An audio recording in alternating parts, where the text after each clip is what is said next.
Thank you for joining us at Right On Replicas, where we're proud to bring you the best scale model kit reviews on the planet.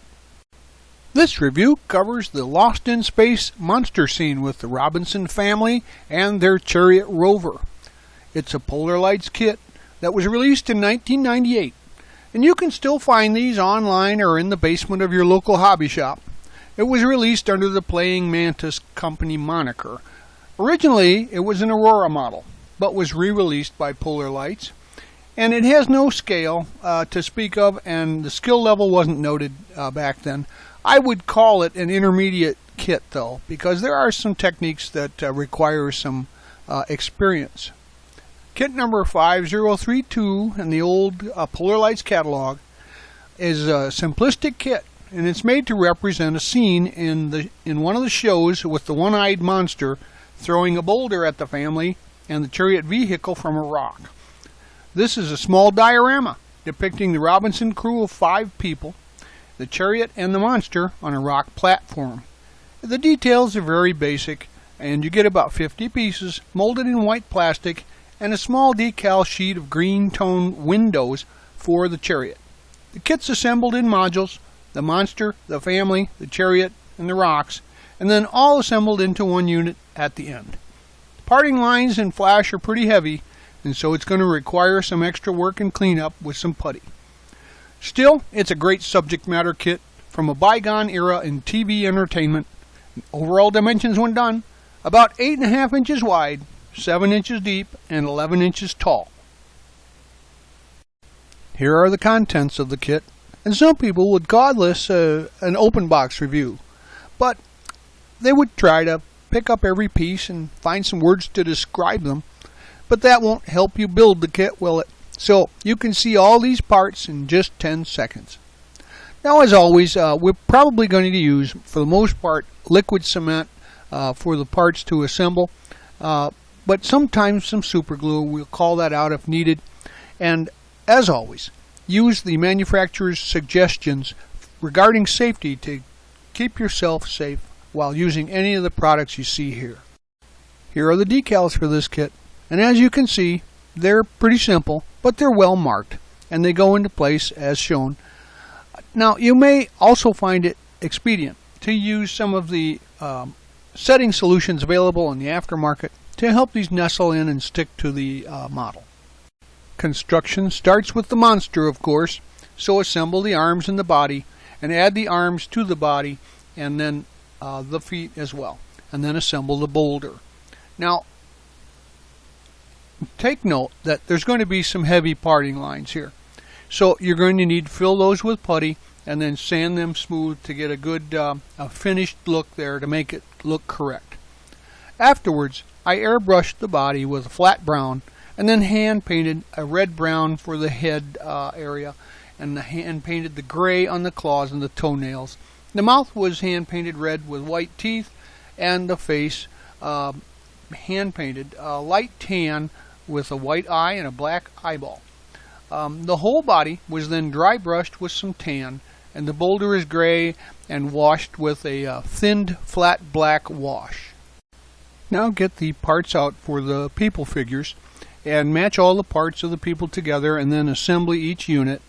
The bodysuits are painted aluminum, and the skin is a flesh tone, and the hair is just painted different tones of blondes and browns, and I painted the guns gray. Grab the parts out to assemble the Chariot. The 2 halves are then assembled. Add the front and the back windows, add the batteries and the observation dome, and add the lights to the bar and the bottoms, and assemble and add the antennas.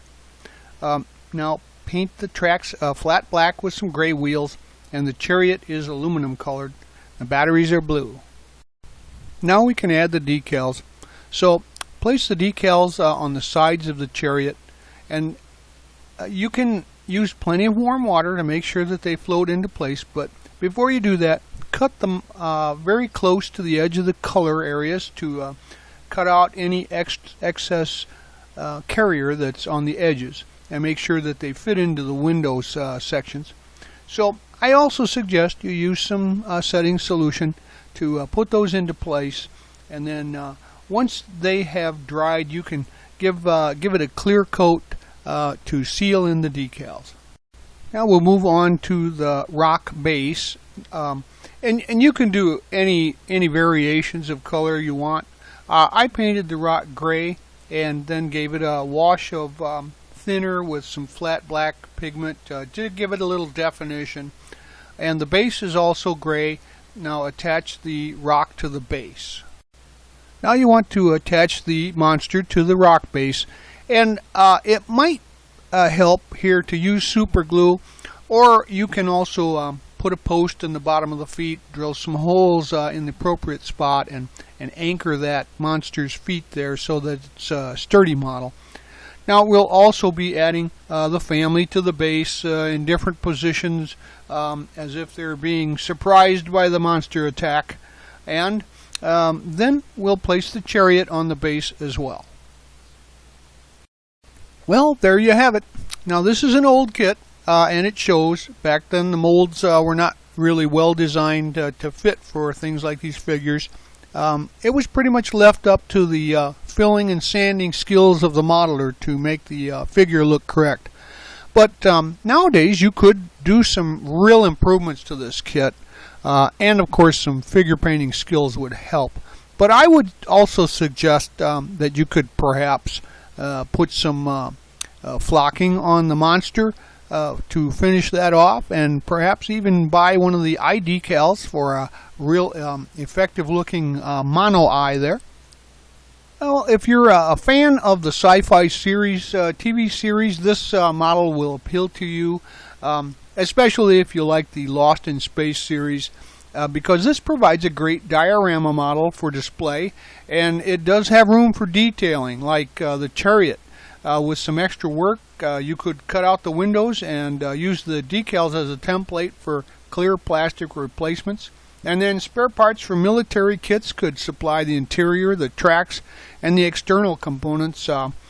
You know, it's just a great subject matter kit for the TV sci-fi aficionado. So if you can find one, put her together and display this diorama kit proudly with the rest of your sci-fi kits.